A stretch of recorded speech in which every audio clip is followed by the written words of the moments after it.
북한에서 목숨을 걸고 전해진 충격적인 진실을 공개합니다. 여러분의 구독과 좋아요가 침묵 속에 갇힌 수많은 우리 동포들에게 희망이 될 수 있습니다. 무너졌습니다. 완전히. 그날 이후 신의주는 무정부 상태가 되었습니다. 법도 없고 국가도 없고 오직 살아남으려는 사람들만 남았습니다. 근데 진짜 놀라운 것은 혼란을 막기 위해 평양에서 온 군인은 2,000명. 그들도 배가 고팠다는 겁니다. 결국 군인들은 시민들 식량을 빼앗았습니다. 오히려 19세 소녀들이 총칼로 자신의 가족을 지키기 시작했습니다. 도대체 신의주에서 무슨 일이 있었길래 이런 참혹한 사태가 벌어진 걸까요? 모든 것은 그 여름밤부터 시작되었습니다. 2023년 7월 27일, 그날은 한국전쟁 정전 기념일이었습니다. 북에서는 전승절이라고 부르며 큰 행사를 하는 날이죠. 하지만 신의주에는 축제 대신 재앙이 찾아왔습니다. 새벽 2시쯤이었을 겁니다. 아내 영희가 저를 깨웠습니다. 여보, 물소리가 이상해요. 저는 처음에는 대수롭지 않게 생각했습니다. 장마철이면 항상 빗소리가 요란했으니까요. 하지만 아내의 목소리에는 뭔가 다른 긴장감이 있었습니다. 저는 벌떡 일어나 마당으로 나갔습니다. 그리고 그 순간 제 평생 잊지 못할 광경을 보았습니다. 압록강이 범람하고 있었습니다. 아니, 범람이라는 말로는 부족합니다. 강이 미쳐 날뛰고 있었습니다. 검은 물줄기가 마을을 향해 거대한 괴물처럼 달려오고 있었습니다. 달빛에 반짝이는 물살은 마치 살아있는 뱀처럼 꿈틀거렸습니다. 어머니, 애들, 당장 나와. 저는 고함을 질렀습니다. 아내는 이미 방으로 뛰어들어가 아이들을 깨우고 있었습니다. 큰딸 수진이가 19살, 막내 민수가 12살이었습니다. 그리고 제 어머니, 70살이었습니다. 할머니, 빨리요. 수진이가 할머니 손을 잡아 끌었습니다. 하지만 어머니는 몸이 불편하셨습니다. 관절염으로 무릎을 제대로 펴지도 못하셨죠. 저는 어머니를 업으려 했지만 그 순간 천둥 같은 소리가 들렸습니다. 우리 집 담장이 무너지는 소리였습니다. 검은 물이 쏟아져 들어왔습니다. 순식간이었습니다. 물은 순식간에 무릎까지 차올랐고 곧 허리까지 올라왔습니다. 지붕으로 올라가. 저는 민수를 먼저 지붕으로 밀어 올렸습니다. 수진이가 동생을 끌어올렸습니다. 아내도 간신히 올라갔습니다. 그리고 어머니. 저는 필사적으로 어머니를 들어올리려 했습니다. 하지만 물살이 너무 거셌습니다. 제 발이 땅에서 떨어졌습니다. 태훈아, 나는 됐다. 애들이나 챙겨라. 어머니의 마지막 말이었습니다. 그 순간 큰 물살이 밀려왔고 저는 어머니의 손을 놓치고 말았습니다. 물속에서 저는 어머니를 찾으려 안간힘을 썼지만 아무것도 보이지 않았습니다. 수진이가 제 옷깃을 잡아당겼습니다. 아빠도 올라와요. 딸의 울부짖는 목소리에 저는 정신을 차렸습니다. 저는 남은 힘을 짜내어 지붕으로 올라갔습니다. 우리 가족 넷은 떨어져 나간 기와지붕 위에서 밤새도록 추위와 공포와 싸웠습니다. 동이 트자 마을의 참상이 드러났습니다. 우리 집만 무너진 것이 아니었습니다. 마을 전체가 물에 잠겨 있었습니다. 여기저기서 사람들의 울부짖는 소리가 들렸습니다. 일부는 지붕 위에, 일부는 나무 위에 매달려 있었습니다. 하지만 더 많은 사람들이 보이지 않았습니다. 사흘 후 물이 빠지기 시작했습니다. 우리가 내려온 마을은 더 이상 마을이 아니었습니다. 진흙과 쓰레기로 뒤덮인 폐허였습니다. 우리 집은 반쯤 무너져 있었고 40년 전 아버지가 손수 지으신 그 집은 이제 기울어진 벽 몇 개만 남아 있었습니다. 어머니의 시신은 나흘 뒤에 발견되었습니다. 마을 뒷산 계곡에서였습니다. 저는 그날 처음으로 어른이 되어 어머니 시신 앞에서 울었습니다. 수진이와 민수도 함께 울었습니다. 아내는 눈물도 나오지 않는지 그저 멍하니 서 있었습니다. 우리는 어머니를 그 자리에 묻었습니다. 제대로 된 장례도 치를 수 없었습니다. 관도 없이 그저 천으로 싸서 땅에 묻었습니다. 그것이 우리가 어머니를 위해 해드릴 수 있는 전부였습니다. 그 홍수로 우리 마을에서만 37명이 목숨을 잃었습니다. 마을 인구가 200명쯤 되었으니 거의 5집에 한 집꼴로 사망자가 나온 셈이었습니다. 집들은 대부분 무너지거나 심하게 파손되었습니다. 하지만 더 큰 문제는 따로 있었습니다. 농토였습니다. 홍수가 휩쓸고 간 논밭은 모래와 자갈로 뒤덮여 있었습니다. 40년 넘게 가꿔온 흙이 사라지고 그 자리를 강바닥에 돌과 모래가 차지했습니다. 저는 땅을 파보았습니다. 삽을 박자 돌이 부딪혔습니다. 더 깊이 파도 마찬가지였습니다. 이 땅에서 농사를 지을 수 있을까요? 마을 이장님께 여쭤봤지만 이장님도 고개만 저으셨습니다.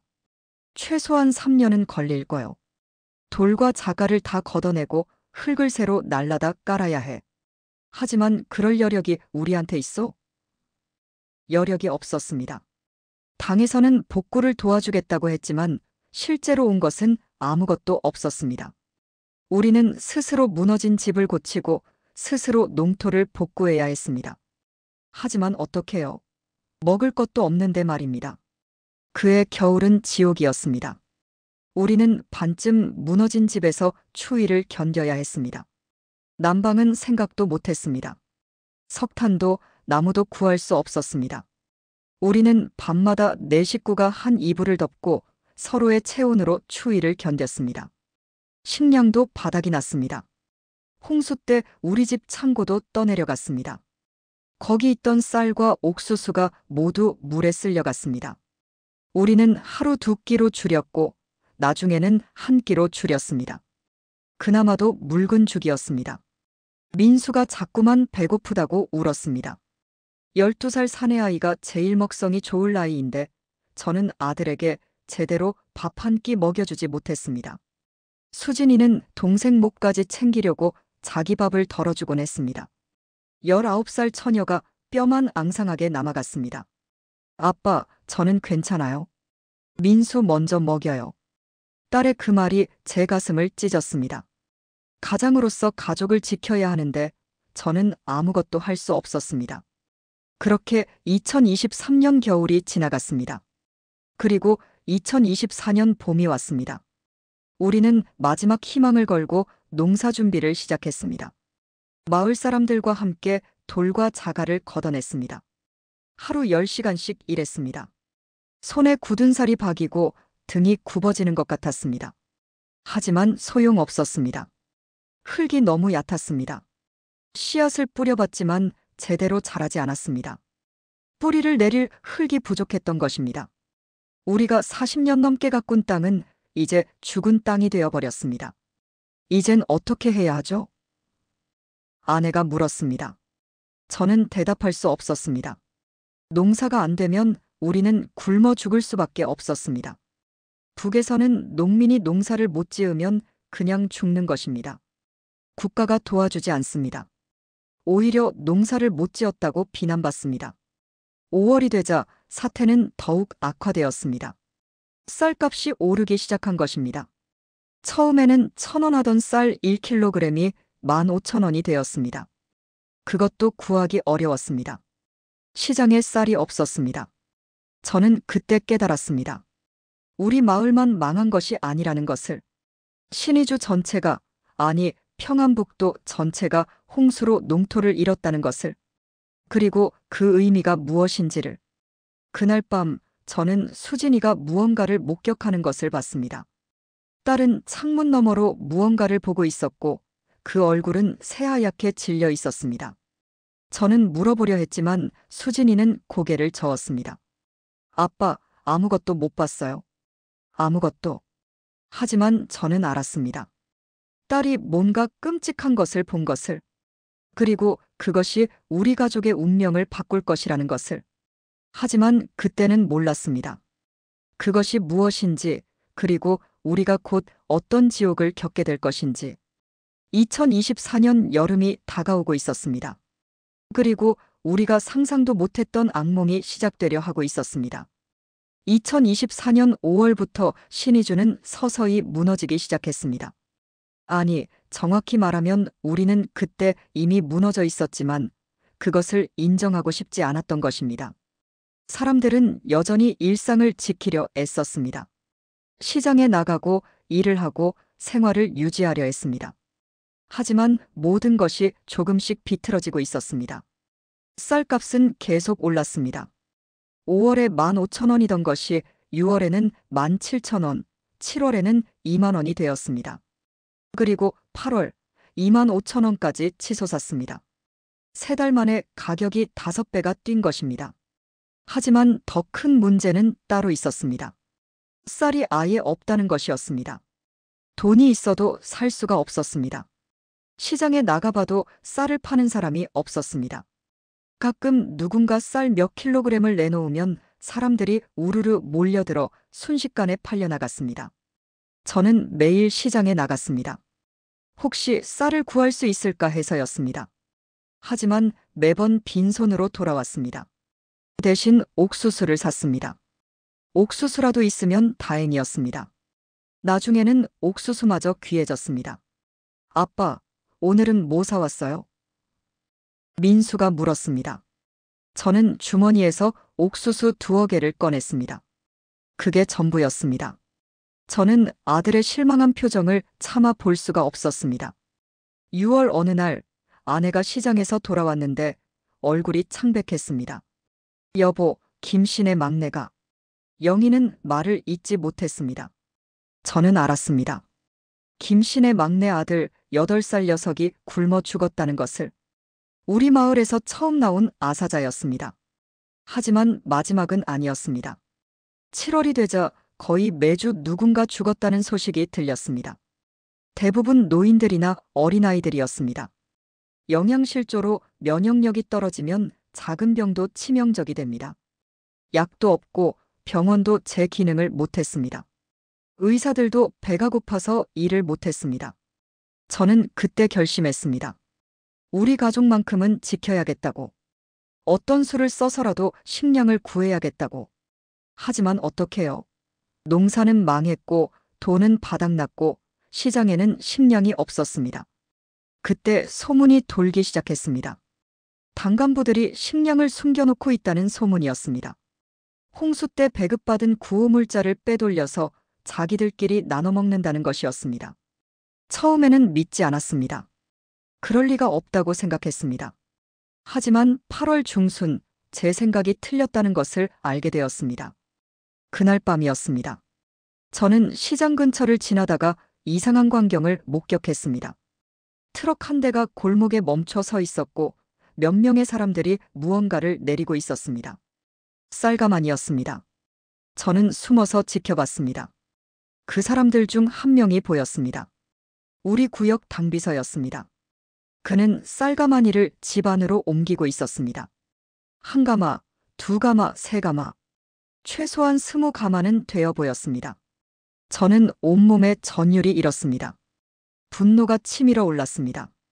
그 사람은 매일 확성기로 인민들에게 고난을 이겨내자고 외쳤던 사람입니다. 자력갱생의 정신으로 단결하자고 말했던 사람입니다. 그런데 그는 쌀을 숨겨두고 있었습니다. 주민들이 굶어 죽어가는데 말입니다. 다음 날 저는 이장님을 찾아갔습니다. 제가 본 것을 말씀드렸습니다. 이장님은 한숨을 쉬었습니다. 나도 알고 있네. 하지만 어쩔 수 없어. 당비서를 어떻게 건드리겠나? 그럼 우리는 그냥 굶어 죽으란 말입니까? 조용히 하게. 그런 말 함부로 하다간 자네 가족이 위험해. 저는 할 말을 잃었습니다. 이것이 우리가 사는 세상이었습니다. 부당한 것을 보고도 입을 다물어야 하는 세상. 권력 있는 자들이 식량을 독차지하고 없는 사람들은 그저 죽어가는 세상. 그날 저녁 저는 수진이에게 시장 가는 것을 만류했습니다. 요즘 시장이 위험해졌기 때문입니다. 배고픈 사람들이 많아지면서 도둑질과 폭력 사건이 늘어났습니다. 하지만 수진이는 고집을 부렸습니다. 아빠, 제가 가야 해요. 혹시 옥수수라도 구할 수 있을지 모르잖아요. 민수가 배고파해요. 저는 딸을 말릴 수 없었습니다. 결국 수진이는 시장으로 갔습니다. 저는 불안한 마음으로 집에서 기다렸습니다. 해가 지고 어두워졌는데도 수진이는 돌아오지 않았습니다. 여보, 수진이가 너무 늦는데? 영희가 불안해했습니다. 저도 마음이 조급해졌습니다. 저는 밖으로 나가 시장 쪽을 향했습니다. 그리고 모퉁이를 돌아서는 순간 수진이를 보았습니다. 딸은 옷이 찢어져 있었습니다. 얼굴에는 멍이 들어 있었습니다. 손에는 아무것도 들고 있지 않았습니다. 수진아, 무슨 일이야? 저는 달려가 딸을 껴안았습니다. 수진이는 제 품에서 울음을 터뜨렸습니다. 아빠, 시장에서 사람들이 옥수수를 빼앗아갔어요. 딸의 말을 듣는 순간 저는 눈앞이 캄캄해졌습니다. 19살 딸이 폭행을 당했다는 것에 분노가 치밀었습니다. 하지만 동시에 무력감도 느꼈습니다.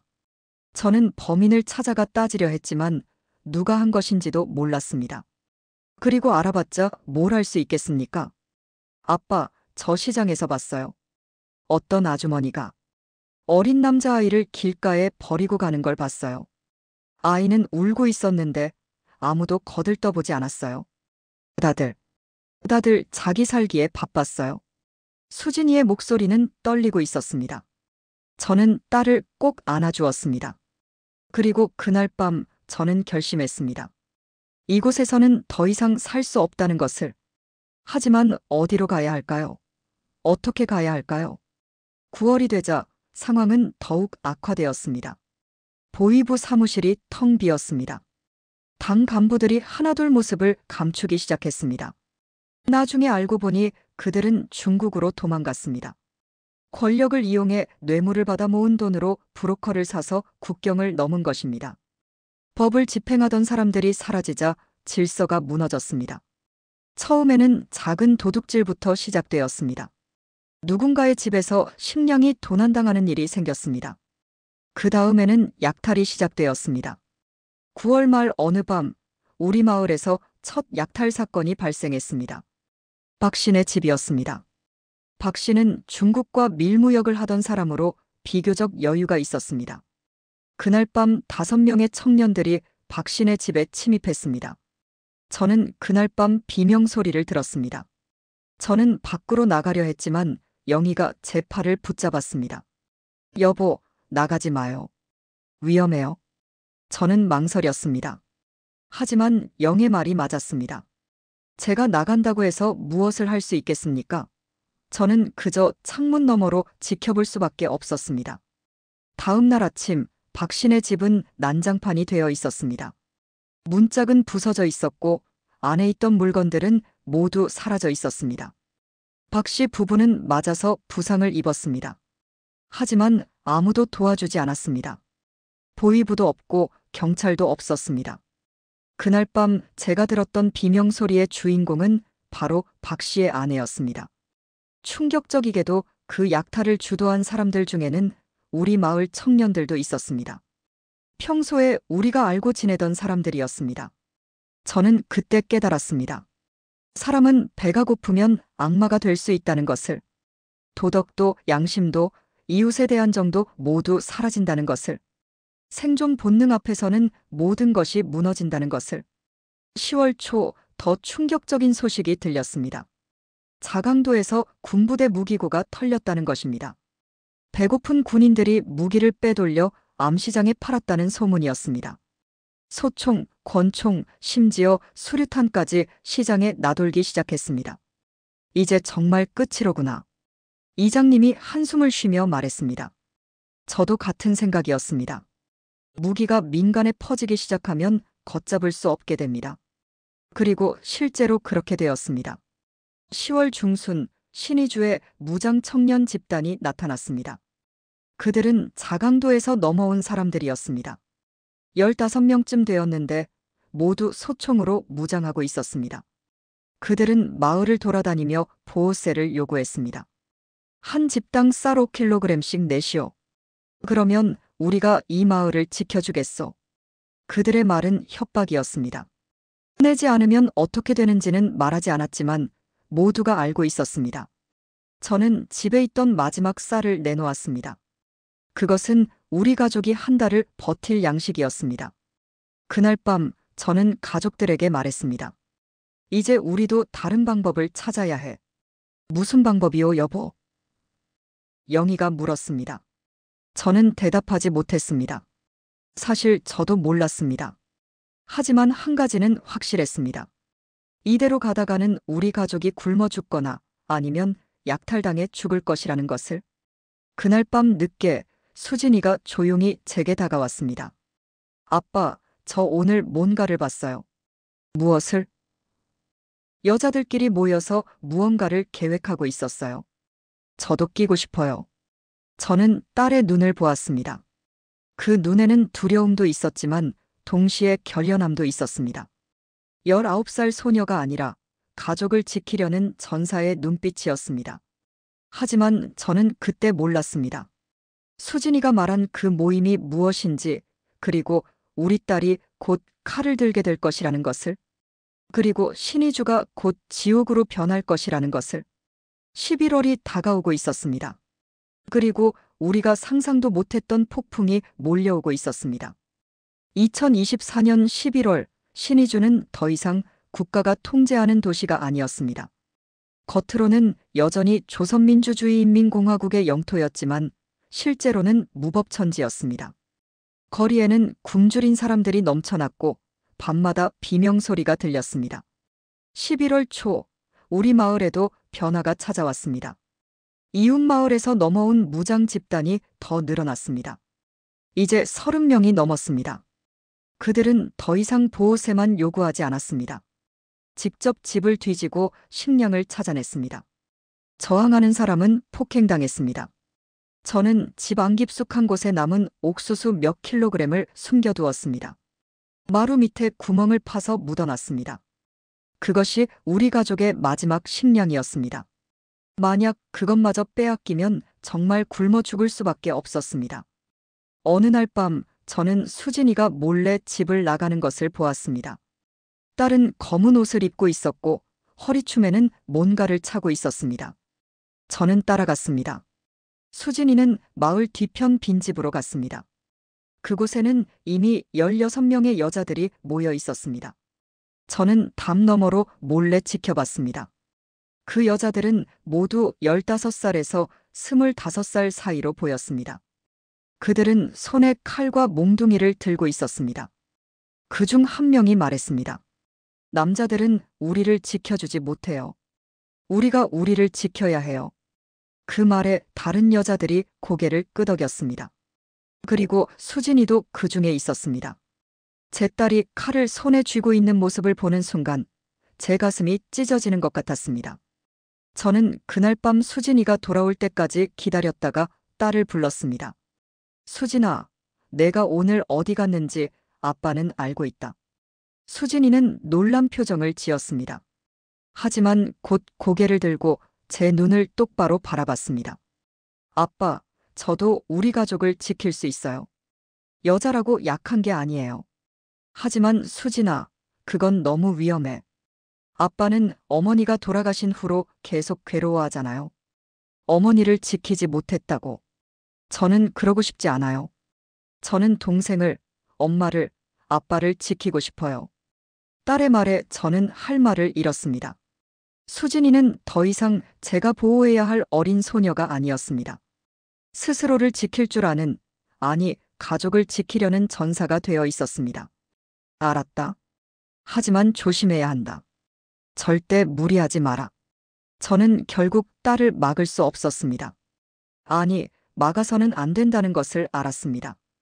이 지옥 같은 세상에서 살아남으려면 모두가 싸워야 했습니다. 11월 중순, 평양에서 드디어 움직임이 있었습니다. 50명 규모의 진압대가 신의주로 파견되었다는 소식이 들렸습니다. 사람들은 희망을 품었습니다. 드디어 질서가 회복될 것이라고 생각했습니다. 진압대는 11월 20일 신의주에 도착했습니다. 그들은 군복을 입고 소총으로 무장하고 있었습니다. 지휘관이 확성기를 들고 말했습니다. 동무들, 당과 수령님께서는 동무들의 고통을 알고 계십니다. 우리는 질서를 회복하고 약탈자들을 처단하러 왔습니다. 사람들은 박수를 쳤습니다. 저도 박수를 쳤습니다. 드디어 이 악몽이 끝나는 것 같았습니다. 하지만 그것은 착각이었습니다. 진압대는 사흘 동안 시내를 순찰했습니다. 몇몇 약탈자들을 체포했습니다. 하지만 무장 집단은 건드리지 못했습니다. 무장 집단은 진압대보다 수도 많았고 지형도 더 잘 알고 있었습니다. 그들은 낮에는 숨었다가 밤에만 활동했습니다. 11월 25일 밤 진압대 막사가 습격당했습니다. 무장 집단 100여 명이 몰려와 총격전을 벌였습니다. 진압대는 완전히 당황했습니다. 그들은 이렇게 조직적인 저항을 예상하지 못했던 것입니다. 총소리가 밤새 울렸습니다. 저는 가족들을 마루 밑에 숨기고 바깥을 지켜봤습니다. 하늘이 붉게 물들었습니다. 어디선가 불이 난 것 같았습니다. 아침이 되자 결과가 드러났습니다. 진압대원 15명이 죽었습니다. 나머지는 부상을 입었거나 도망쳤습니다. 완전한 패배였습니다. 평양에서 온 정규군이 무장 민간인들에게 패배한 것입니다. 이틀 후 남은 진압대원들은 평양으로 철수했습니다. 그들이 떠날 때 사람들은 더 이상 박수를 치지 않았습니다. 그저 절망에 빠진 눈으로 바라볼 뿐이었습니다. 이제 정말 끝이야. 평양도 우리를 포기한 거야. 이장님이 말했습니다. 그 말이 맞았습니다. 국가가 국가의 의무를 포기한 것입니다. 이제 우리는 진짜 혼자였습니다. 진압대가 떠난 후 무장 집단은 더욱 대담해졌습니다. 그들은 백주대낮에도 거리를 활보했습니다. 그들이 지나가면 사람들은 길을 비켜줬습니다. 저항할 방법이 없었습니다. 하지만 더 끔찍한 일이 시작되었습니다. 주민들 스스로가 약탈자가 되기 시작한 것입니다. 우리 마을 사람들이 이웃 마을을 습격하기 시작했습니다. 배가 고프면 사람은 무엇이든 할 수 있습니다. 도덕도 양심도 모두 배고픔 앞에서는 무의미했습니다. 저는 처음에는 그런 일에 가담하지 않았습니다. 하지만 12월 초 저도 선택의 기로에 섰습니다. 집에 남은 식량이 바닥났습니다. 민수가 사흘째 제대로 먹지 못하고 있었습니다. 아들의 눈은 움푹 들어가 있었고 뼈만 앙상하게 남아 있었습니다. 그날 밤 마을 청년들이 저를 찾아왔습니다. 정동무 같이 가시죠. 서쪽 마을에 식량이 좀 있다고 합니다. 저는 고개를 저었습니다. 하지만 그중 한 명이 말했습니다. 정동무 아들 많이 약해 보이던데요. 이러다가는 그 말에 저는 할 말을 잃었습니다. 그 사람 말이 맞았습니다. 이대로 가면 민수가 죽을 것입니다. 저는 결국 고개를 끄덕였습니다. 우리는 12명이었습니다. 각자 곤봉이나 낫을 들고 있었습니다. 우리는 어둠 속에서 서쪽 마을로 향했습니다. 걸어가는 내내 제 가슴은 두근거렸습니다. 이것은 도둑질입니다. 아니, 약탈입니다. 하지만 저는 멈출 수 없었습니다. 서쪽 마을에 도착하자 우리는 비교적 큰 집 몇 채를 습격했습니다. 문을 부수고 들어가 식량을 찾았습니다. 집주인이 저항하면 곤봉으로 때렸습니다. 저는 그 순간 제가 악마가 된 것 같았습니다. 한 집에서 노인 네외를 만났습니다. 그들은 무릎 꿇고 애원했습니다. 제발 조금만 남겨주시오. 우리도 먹고 살아야 하오. 저는 그 노인의 얼굴을 똑바로 볼 수 없었습니다. 하지만 제 손은 멈추지 않았습니다. 저는 쌀가마니를 들고 밖으로 나왔습니다. 뒤에서 노파의 울음소리가 들렸습니다. 집으로 돌아오는 길, 저는 한 번도 뒤를 돌아보지 않았습니다. 제가 무슨 짓을 한 것인지 알고 있었습니다. 하지만 저는 제 가족을 살려야 했습니다. 이것이 제가 할 수 있는 변명의 전부였습니다. 집에 도착하자 저는 쌀가마니를 내려놓았습니다. 영희가 놀란 얼굴로 물었습니다. 여보, 이게 어디서 난 거예요? 저는 대답하지 않았습니다. 하지만 영희는 알았을 것입니다. 제 옷에 묻은 핏자국을 보았을 것입니다. 아내는 아무 말도 하지 않았습니다. 그저 쌀을 씻어 밥을 지었습니다. 그날 저녁 우리 가족은 석 달 만에 제대로 된 밥을 먹었습니다. 민수는 밥을 먹으며 울었습니다. 배가 불러서 우는 것인지 너무 오래 굶어서 우는 것인지 알 수 없었습니다. 하지만 저는 밥을 삼킬 수 없었습니다. 목구멍에서 뭔가가 막힌 것 같았습니다. 저는 그 노부부의 얼굴을 떠올렸습니다. 그들은 지금 무엇을 먹고 있을까요? 아니, 먹을 것이 있기는 할까요? 그날 밤 수진이가 제게 다가왔습니다. 아빠, 제가 들었어요. 아빠가 오늘 이웃 마을에 다녀왔다는 거. 저는 고개를 숙였습니다. 딸에게 어떤 얼굴로 마주해야 할지 몰랐습니다. 아빠, 괜찮아요? 저도 이해해요. 아빠는 우리를 지키려고 한 거잖아요. 하지만 수진아, 아빠는 나쁜 짓을 했어. 다른 사람의 식량을 빼앗았어. 아빠, 이곳에서는 모두가 그렇게 살아요. 약한 사람이 당하고 강한 사람이 살아남아요. 그게 이곳의 법이에요. 딸의 말이 맞았습니다. 하지만 그것을 인정하기가 너무 슬펐습니다. 우리가 사는 세상이 이렇게 되어버린 것이 너무 슬펐습니다. 12월이 되자 상황은 더욱 악화되었습니다. 무장 집단들 사이에서도 싸움이 벌어지기 시작했습니다. 영역 다툼이었습니다. 거리에서는 총성이 울렸고 시체가 나뒹굴었습니다. 수진이는 여성 자위대 활동을 계속했습니다. 그들은 이제 30명이 넘었습니다. 그들은 우리 마을 여자들과 아이들을 지켰습니다. 무장 집단이 침입하려 하면 그들이 막아섰습니다. 어느 날 저는 수진이가 훈련하는 것을 보았습니다. 딸은 칼을 휘두르는 법을 배우고 있었습니다. 정확하고 빠르게 급소를 노리는 법을 배우고 있었습니다. 19살 딸이 사람을 죽이는 법을 배우고 있었습니다. 제 가슴이 무너져 내렸습니다. 이것이 제가 딸에게 물려준 세상이었습니다. 칼을 들고 싸워야만 살아남을 수 있는 세상. 저는 제 자신이, 이 나라가, 이 체제가 너무나 미워졌습니다. 그리고 12월 10일 소식이 들렸습니다.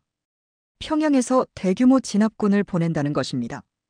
이번에는 2,000명 규모라고 했습니다. 정규 군부대를 동원한다는 것입니다. 사람들은 다시 한번 희망을 품었습니다. 2,000명이면 충분히 질서를 회복할 수 있을 것 같았습니다. 하지만 저는 불안했습니다. 뭔가 잘못될 것 같은 예감이 들었습니다. 수진이는 여성 자위대 동료들과 비상회의를 열었습니다. 그들은 군대가 오면 어떻게 할 것인지 계획을 세웠습니다. 저는 딸에게 물었습니다. 수진아, 군대가 오면 우리를 도와줄 거야. 왜 계획을 세우는 거니? 딸은 제 눈을 똑바로 보며 말했습니다. 아빠, 군인들도 사람이에요. 그들도 배가 고파요. 그들이 정말 우리를 위해 올까요? 아니면 자기들을 위해 올까요?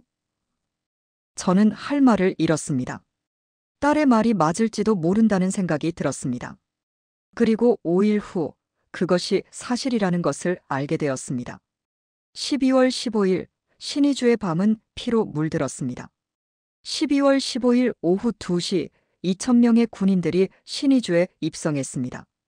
트럭 수십 대에 나눠 타고 온 그들은 시내 중심부에 진을 쳤습니다.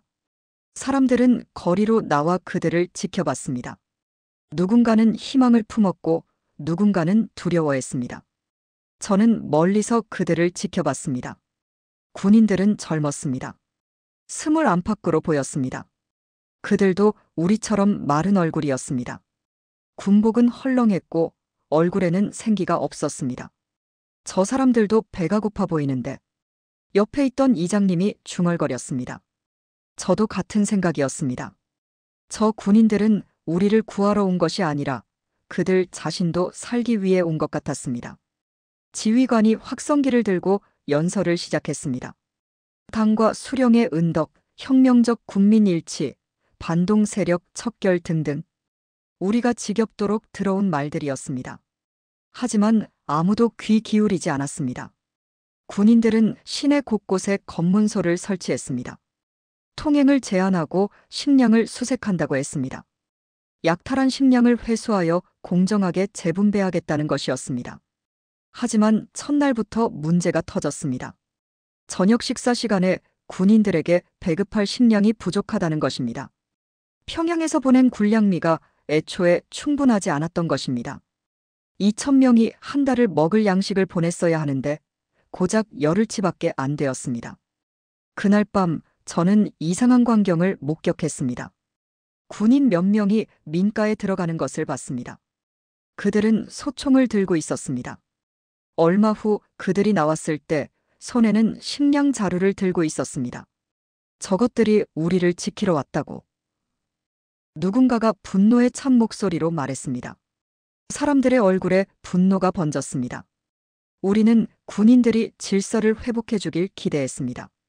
하지만 그들은 또 다른 약탈자에 불과했습니다. 다음 날부터 군인들의 약탈은 더욱 노골적이 되었습니다. 그들은 검문소를 이용해 지나가는 사람들의 식량을 빼앗았습니다. 저항하면 구타했습니다. 군기는 완전히 무너져 있었습니다. 12월 18일 첫 번째 충돌이 발생했습니다. 한 군인이 12살짜리 소년이 들고 있던 쌀을 빼앗으려 했습니다. 소년의 어머니가 막아섰고 군인은 그 여인을 밀쳤습니다. 여인은 바닥에 쓰러졌고 머리에서 피가 흘렀습니다. 그 순간 군중이 폭발했습니다. 사람들이 그 군인을 둘러쌌습니다. 돌이 날아왔습니다. 군인은 소총을 겨눴지만 방아쇠를 당기지 못했습니다. 너무 많은 사람들이 몰려들었기 때문입니다. 다른 군인들이 달려왔습니다. 총을 쏘지는 않았지만 개머리판으로 사람들을 때렸습니다. 그날 15명이 부상을 입었습니다. 그날 밤 수진이가 집에 돌아왔을 때 얼굴이 상기되어 있었습니다. 아빠, 내일 큰일이 벌어질 거예요. 무슨 일이니? 사람들이 모이기로 했어요. 광장에서. 우리는 더 이상 참을 수 없어요. 저는 딸의 어깨를 잡았습니다. 수진아, 위험해. 군인들이 총을 쏠 수도 있어. 아빠, 그래서 제가 가야 해요. 여성자위대가 앞장설 거예요. 군인들이 우리한테는 쉽게 총을 쏘지 못할 거예요. 저는 딸을 말릴 수 없었습니다. 아니, 말려서는 안 된다는 것을 알았습니다. 이것은 생존을 위한 싸움이었습니다. 12월 20일 저녁 7시 신의주 중앙광장에 사람들이 모이기 시작했습니다.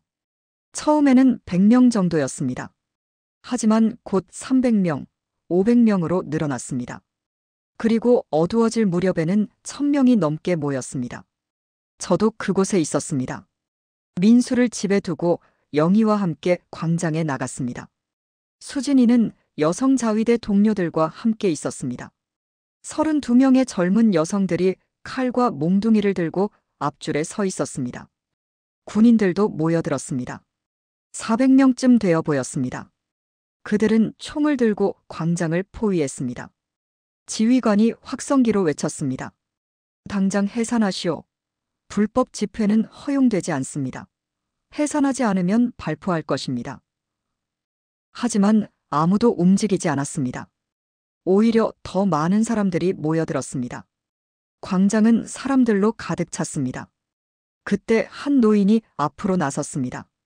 이른이 넘어 보이는 할아버지였습니다. 우리는 먹을 것을 달라는 것뿐이요. 당신들이 빼앗아간 우리 식량을 돌려달라는 것뿐이요. 노인의 목소리는 떨리고 있었지만 힘이 있었습니다. 사람들이 함께 외쳤습니다. 식량을 돌려내라. 우리 식량을 돌려내라. 지휘관은 당황한 표정이었습니다. 그는 다시 확성기를 들었습니다. 당신들은 선동에 속고 있습니다. 우리는 질서를 회복하기 위해 왔습니다. 거짓말. 당신들이 약탈자요. 당신들이 도둑이요. 군중의 분노는 폭발 직전이었습니다. 저는 수진이를 찾았습니다. 딸은 여성자위대와 함께 앞줄에 서 있었습니다. 그들의 얼굴에는 두려움도 있었지만 결연함이 더 강했습니다. 그때 총성이 울렸습니다. 하늘을 향해 쏜 경고 사격이었습니다. 사람들이 움찔했습니다. 하지만 아무도 물러서지 않았습니다. 물러서지 마. 우리가 물러서면 우리는 굶어 죽어. 누군가가 외쳤습니다. 그 말이 맞았습니다. 이미 돌아갈 곳이 없었습니다. 우리는 살기 위해 싸워야 했습니다. 두 번째 총성이 울렸습니다. 이번에는 하늘이 아니었습니다. 앞줄에 있던 한 남자가 쓰러졌습니다. 다리에 총을 맞았습니다. 피가 흘렀습니다. 그 순간 광장이 폭발했습니다. 사람들이 앞으로 돌진했습니다. 돌이 날아갔습니다. 군인들이 총을 쐈습니다. 하지만 사람들은 멈추지 않았습니다. 수진이와 여성자위대가 앞장섰습니다. 그들은 군인들을 향해 돌진했습니다. 칼과 몽둥이를 휘둘렀습니다. 군인들은 당황했습니다. 젊은 여성들이 이렇게 격렬하게 저항할 것이라고는 예상하지 못했던 것입니다. 발포하지 마. 저들은 여자들이야. 한 군인이 외쳤습니다. 하지만 혼란 속에서 총소리는 계속되었습니다. 사람들이 쓰러졌습니다. 하지만 더 많은 사람들이 몰려들었습니다. 저는 수진이를 찾으려 했습니다. 하지만 군중 속에서 딸을 찾을 수 없었습니다. 저는 공포에 사로잡혔습니다. 딸이 총에 맞은 것은 아닐까? 딸이 어디선가 죽어가고 있는 것은 아닐까? 광장 한쪽에서 불이 났습니다. 누군가 군용 트럭에 불을 질렀습니다. 화염이 치솟았습니다. 연기가 자욱했습니다. 광장은 완전한 아수라장이 되었습니다. 그때 저는 수진이를 보았습니다. 딸은 여성자위대 동료들과 함께 군수품 창고 쪽으로 달려가고 있었습니다. 그들은 창고 문을 부수고 안으로 들어갔습니다. 그리고 얼마 후 그들은 무기를 들고 나왔습니다. 소총이었습니다. 저는 믿을 수 없었습니다. 제 딸이 19살 딸이 소총을 들고 있었습니다. 하지만 수진이는 망설이지 않았습니다. 그는 동료들과 함께 창고 앞을 지켰습니다. 군인들이 창고를 탈환하려 했습니다. 하지만 여성자위대가 막아섰습니다. 그들은 총을 쏘지는 않았지만 총을 겨눴습니다.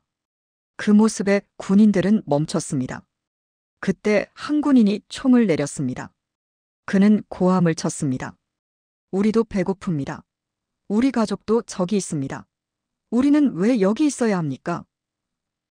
그 군인은 울고 있었습니다. 그 말에 다른 군인들도 동요하기 시작했습니다. 몇몇이 총을 내렸습니다. 그들은 더 이상 싸우고 싶지 않았습니다. 지휘관이 명령을 내렸습니다. 발포하라. 반역자들을 쏴라. 하지만 아무도 방아쇠를 당기지 않았습니다. 군인들은 서로를 바라봤습니다. 그들도 우리와 같은 사람들이었습니다. 배고프고 지치고 절망적인 사람들이었습니다.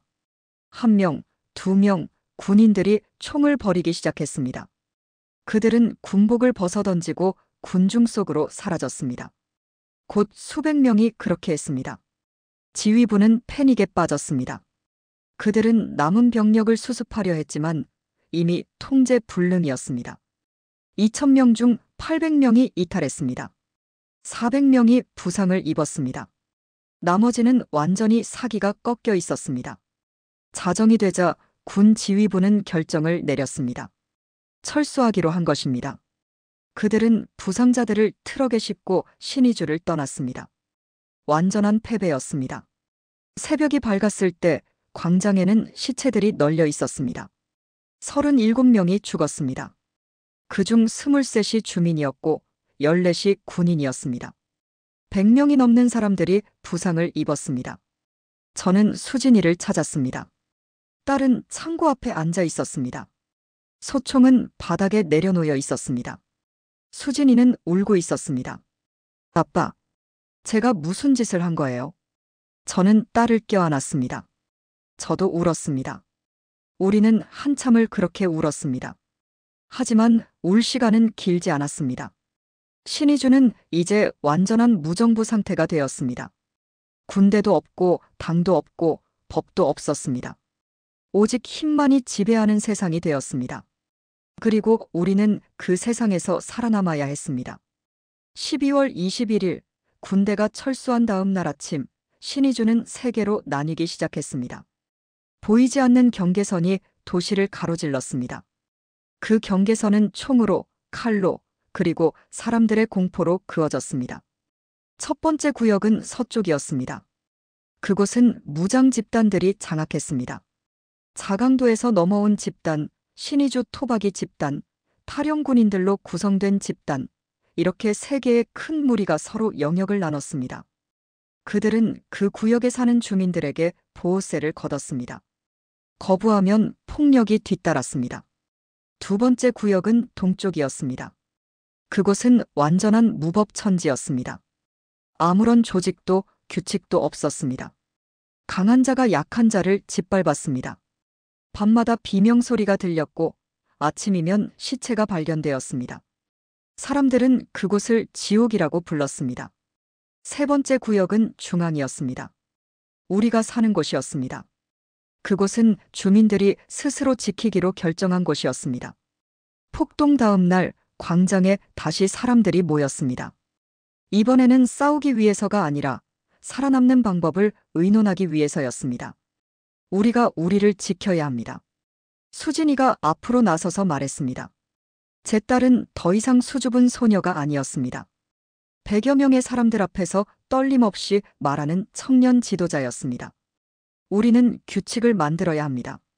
서로를 지키는 규칙을. 무장 집단이 침입하면 함께 싸웁니다. 식량이 있으면 나눕니다. 약한 사람을 보호합니다. 사람들이 수진이의 말에 고개를 끄덕였습니다. 나이든 어르신들도 중년 남자들도 수진이의 말에 동의했습니다.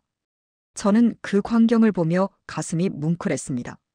제 딸이 이렇게 성장했다는 것이, 그리고 사람들이 딸을 믿는다는 것이 자랑스러웠습니다. 여성자위대는 이제 50명이 넘었습니다. 폭동 이후 더 많은 여성들이 합류했습니다. 그들은 낮에는 구역 경계를 순찰했고 밤에는 교대로 보초를 섰습니다. 그들은 무기고에서 가져온 소총 25자루로 무장하고 있었습니다. 처음에는 남자들이 불편해했습니다. 여자들이 총을 들고 자기들을 지킨다는 것이 자존심 상하는 일이었습니다. 하지만 곧 현실을 받아들였습니다. 젊은 남자들은 대부분 탈북하거나 무장 집단에 가담하거나 죽었습니다. 남은 것은 노인과 아이들, 그리고 여성들이었습니다. 저는 어느 날 수진이에게 물었습니다. 수진아, 무섭지 않니? 총을 들고 사람들을 지킨다는 것이. 딸은 잠시 생각하더니 대답했습니다. 무서워요, 아빠. 매일 밤 악몽을 꿔요. 총소리가 들리고 피가 보여요. 하지만 더 무서운 건 아무것도 하지 않는 거예요. 그냥 당하고만 있는 거예요. 그래서 저는 계속할 거예요. 저는 딸을 꼭 안아주었습니다. 제가 딸에게 해줄 수 있는 것은 그것밖에 없었습니다. 12월 말 서쪽 무장 집단이 처음으로 우리 구역을 침범했습니다. 20명쯤 되는 남자들이 경계선을 넘어왔습니다. 그들은 식량을 요구했습니다. 내놓으면 다치지 않을 것이요. 하지만 우리는 거부했습니다. 수진이와 여성자위대가 나섰습니다. 그들은 총을 들고 막아섰습니다. 돌아가세요. 여기는 당신들의 구역이 아닙니다. 수진이의 목소리는 단호했습니다. 무장 집단은 웃었습니다. 계집애들이 총을 들었다고. 재미있군. 하지만 그들은 곧 웃음을 멈췄습니다. 수진이가 하늘을 향해 총을 쐈기 때문입니다. 경고 사격이었습니다. 다음은 다리를 쏩니다. 무장 집단은 뒤로 물러섰습니다. 그들도 바보가 아니었습니다. 여기서 총격전을 벌이면 양쪽 다 손해였습니다. 그들은 욕설을 퍼부으며 돌아갔습니다. 그날 이후 우리 구역은 주민자치 구역으로 알려졌습니다. 무장 집단들도 함부로 침범하지 않았습니다. 그들은 쉬운 먹잇감을 찾았습니다. 동쪽의 무법지대 주민들이었습니다. 저는 그때 깨달았습니다. 힘이 있어야 살아남는다는 것을, 그리고 그 힘은 총만이 아니라 단결해서 나온다는 것을. 우리는 함께 싸우기로 약속했기 때문에 살아남을 수 있었습니다. 1월 초 우리 구역에는 약 400명의 주민이 있었습니다. 우리는 식량을 모아 공동 창고에 보관했습니다. 하루에 2번 공정하게 배급했습니다. 물론 충분하지는 않았습니다. 모두가 배고팠습니다. 하지만 최소한 함께 배고팠습니다. 수진이는 규칙을 만들었습니다. 도둑질 금지, 폭력 금지, 약자 보호. 간단한 규칙이었지만 모두가 지켰습니다. 어기는 사람은 추방되었습니다. 추방은 곧 죽음을 의미했습니다. 어느 날 저녁 한 남자가 다른 사람의 식량을 훔쳤습니다. 주민회의가 열렸습니다. 남자는 무릎을 꿇고 용서를 빌었습니다. 제발 저한테도 어린 자식이 있습니다. 배가 너무 고파서 그랬습니다. 사람들은 동정했습니다. 하지만 수진이는 단호했습니다. 우리 모두 배가 고픕니다. 모두 자식이 있습니다. 하지만 규칙을 어기면 이 공동체는 무너집니다. 당신은 떠나야 합니다. 남자는 울면서 떠났습니다. 저는 수진이에게 말했습니다. 너무 가혹한 것 아니니? 수진이는 제 눈을 똑바로 보며 말했습니다. 아빠, 지금 우리는 한 사람의 동정 때문에 400명이 무너질 수는 없어요. 규칙이 없으면 우리는 동쪽처럼 될 거예요. 딸의 말이 옳았습니다. 저는 그것을 알았습니다. 하지만 가슴이 아팠습니다. 제 딸이 이렇게 냉정해져야 하는 현실이 너무 슬펐습니다. 1월 중순, 이장님이 돌아가셨습니다. 76살이었습니다. 영양실조와 추위를 견디지 못하셨습니다. 우리는 마을 뒷산에 이장님을 묻었습니다. 제대로 된 장례식은 치를 수 없었지만 모두가 모여 절을 올렸습니다. 우리를 끝까지 지켜주려 하셨습니다. 수진이가 추도사를 읽었습니다. 사람들이 울었습니다. 저도 울었습니다. 이장님은 좋은 분이셨습니다. 이렇게 돌아가실 분이 아니었습니다. 그날 밤 저는 영희와 긴 대화를 나눴습니다. 여보, 우리 이제 떠나야 하지 않을까요? 영희가 물었습니다. 저도 같은 생각을 하고 있었습니다. 이곳에서 버틸 수 있는 시간이 얼마 남지 않았습니다. 식량은 바닥나고 있었고 추위는 더 심해지고 있었습니다. 중국으로 가는 브로커를 찾아봐야겠어. 저는 조용히 말했습니다. 탈북. 우리가 평생 상상도 못했던 일이었습니다. 하지만 이제는 선택의 여지가 없었습니다. 다음 날 저는 브로커를 수소문했습니다. 며칠 후 한 남자가 저를 찾아왔습니다. 정동모 들었어. 중국으로 가고 싶다고. 그는 값을 불렀습니다. 한 사람당 3,000달러였습니다. 내시면 12,000달러였습니다.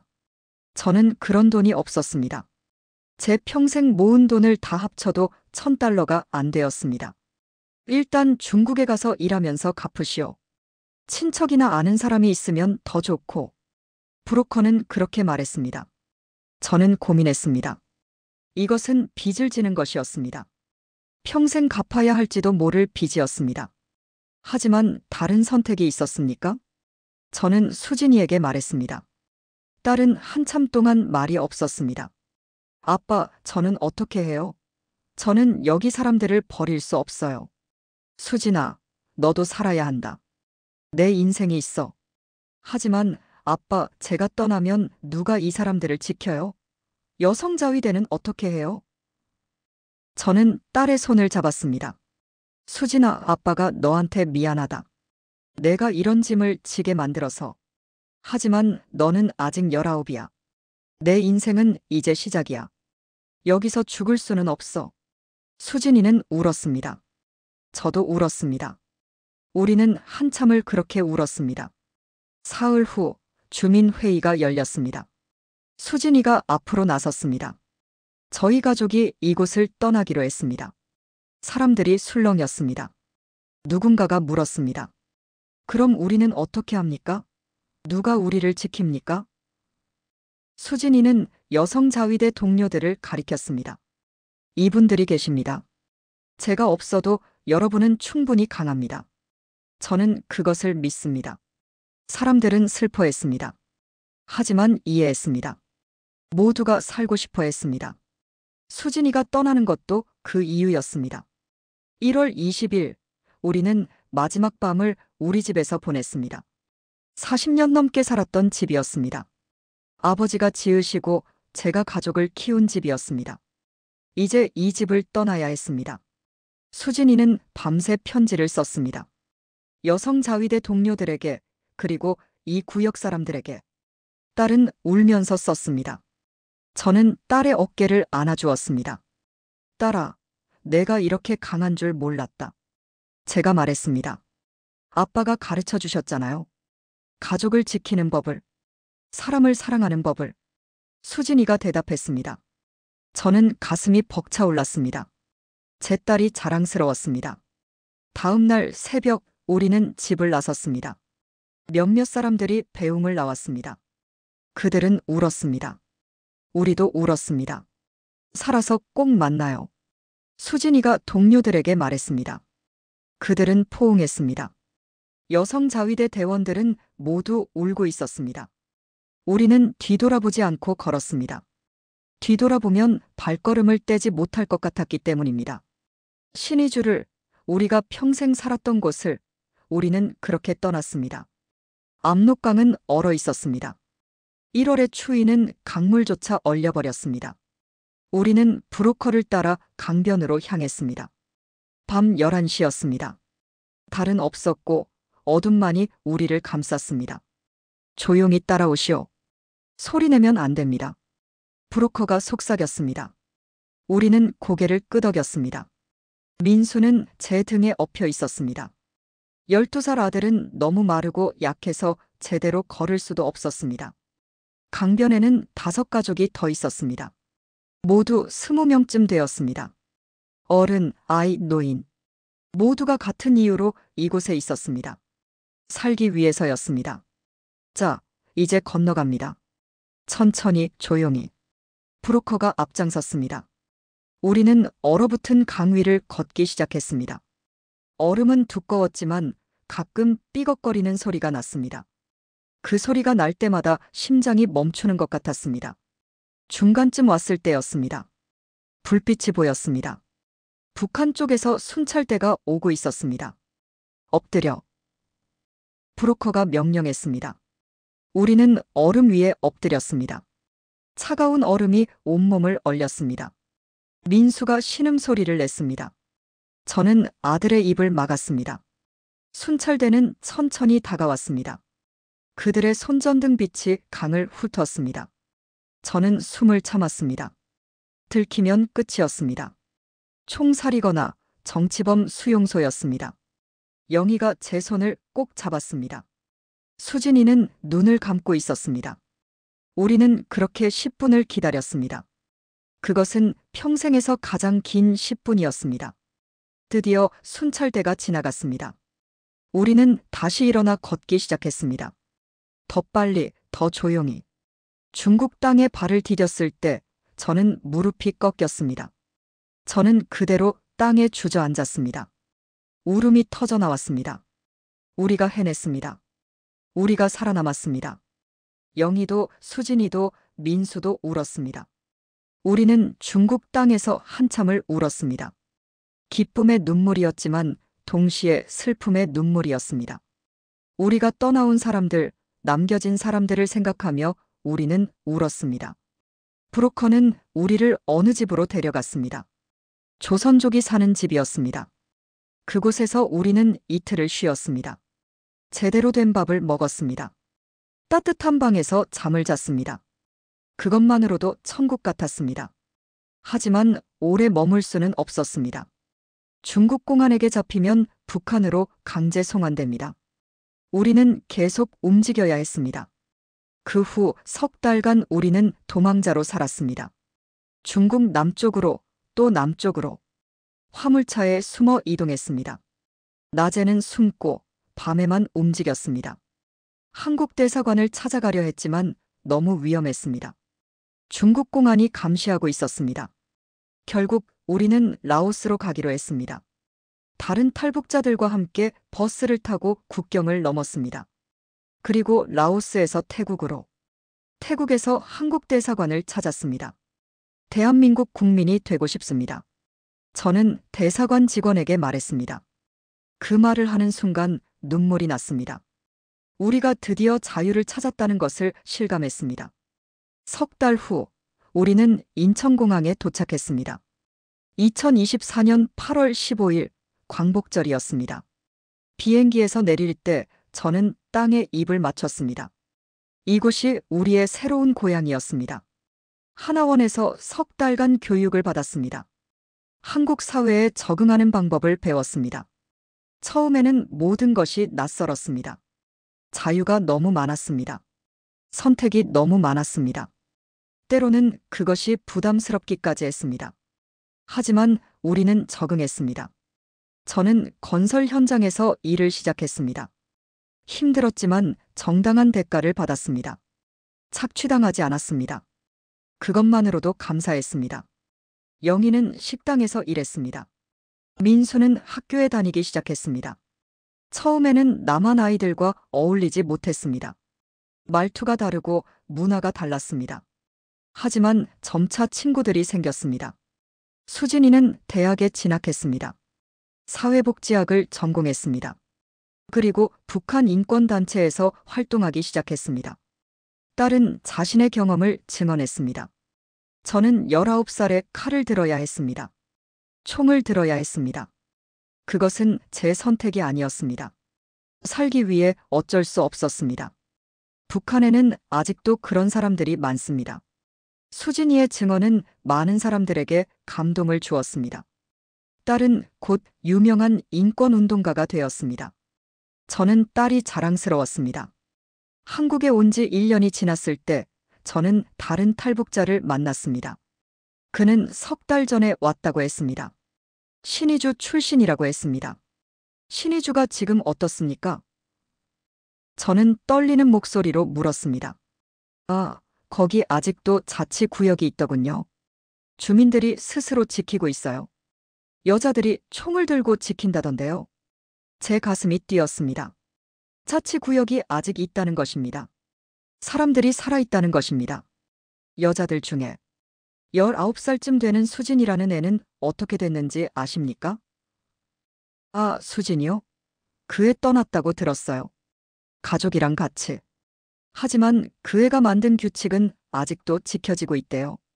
사람들이 그 애를 영웅처럼 기억한다던데요. 저는 울었습니다. 기쁨의 눈물이었습니다. 우리가 떠난 후에도 사람들이 살아남았습니다. 수진이가 만든 것이 기록되고 구전되어 남아 있었습니다. 저는 그날 밤 가족들을 모았습니다. 그 소식을 전했습니다.